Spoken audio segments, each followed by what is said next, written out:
Hello everybody, welcome to today's video.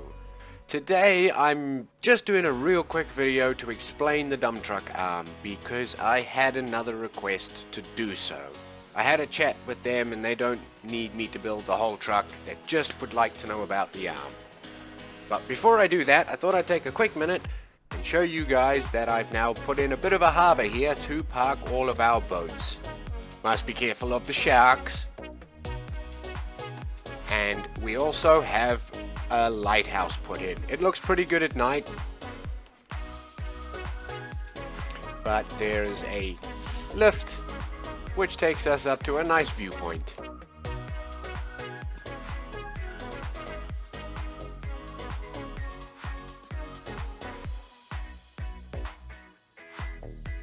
As for the dump truck arm, it's actually a pretty simple thing.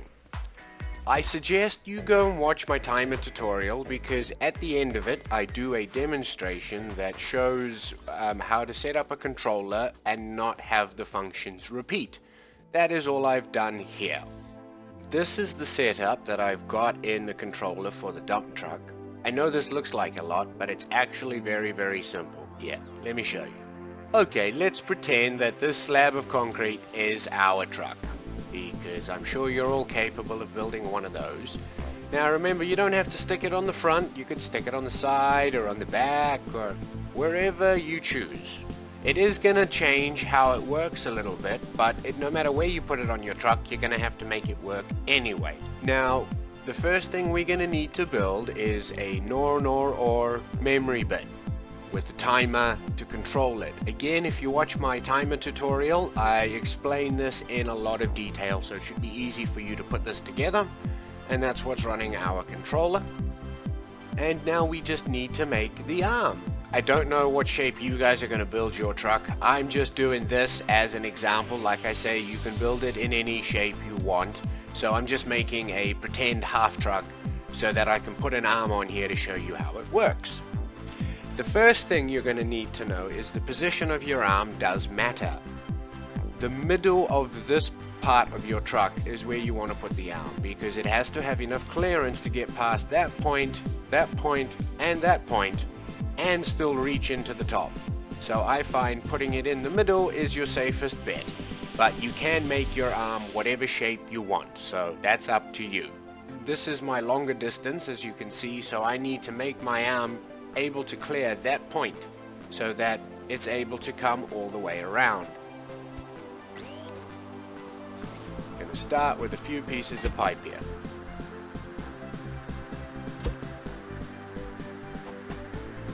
Then we're going to need another bearing because it has to come back.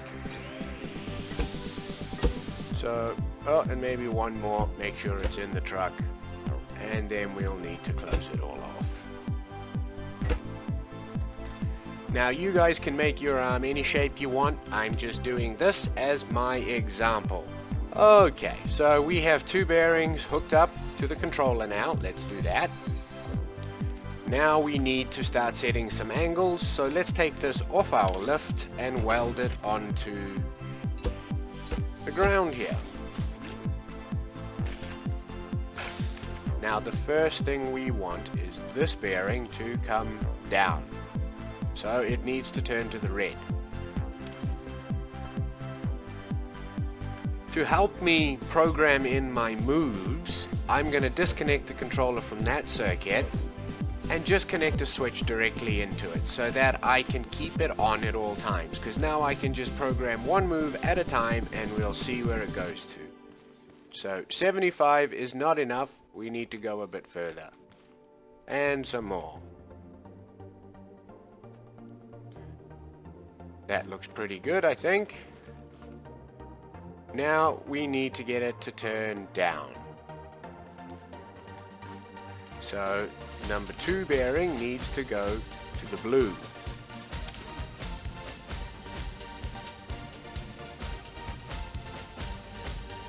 Or the green, sorry.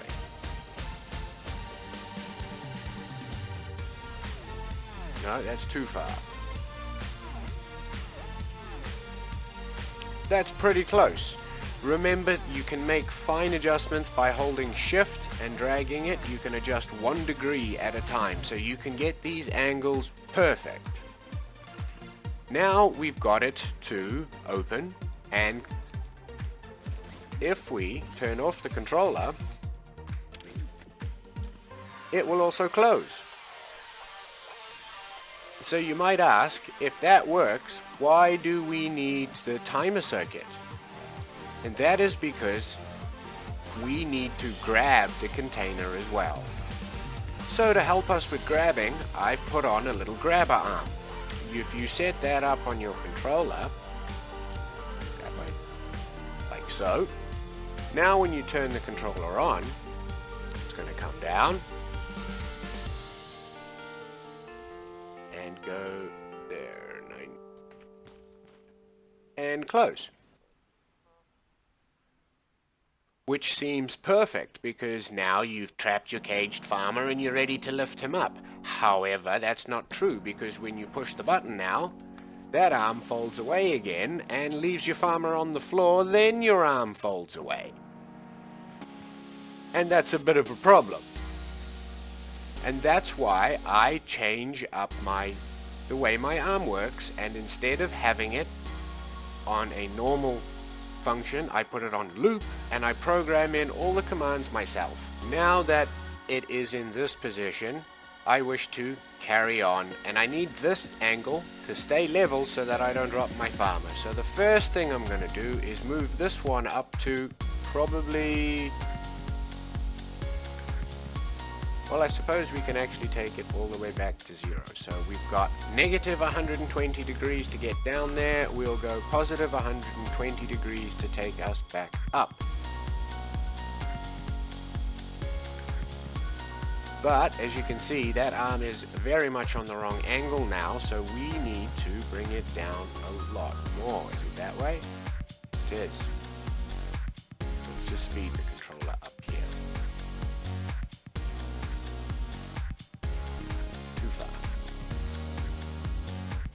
No, not far enough. 120 degrees. There you go.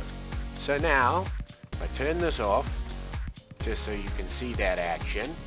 Now when I turn it on, it comes down, the arm grabs the farmer, and it lifts up to there. It's easier to program your controller one step at a time, as I'm doing here. Now I want this bearing to tip all the way back over to dump the farmer in.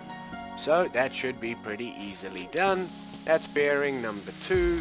That simply needs to go 180 degrees in that direction, like so.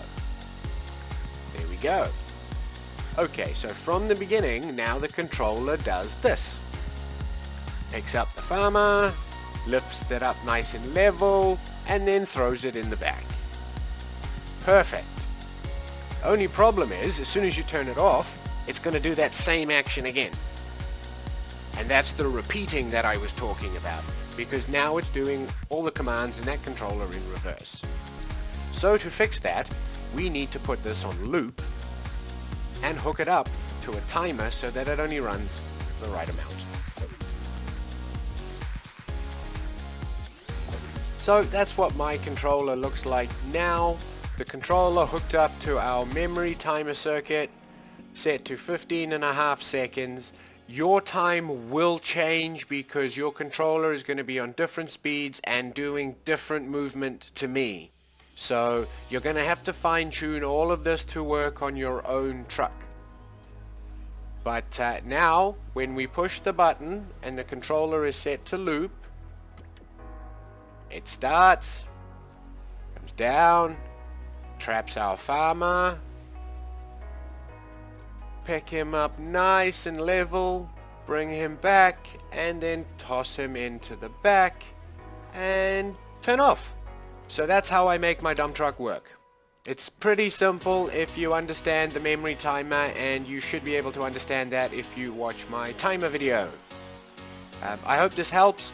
Good luck with your creations, guys. Thanks for watching. I didn't feel like cleaning up, so... all done. We missed a piece.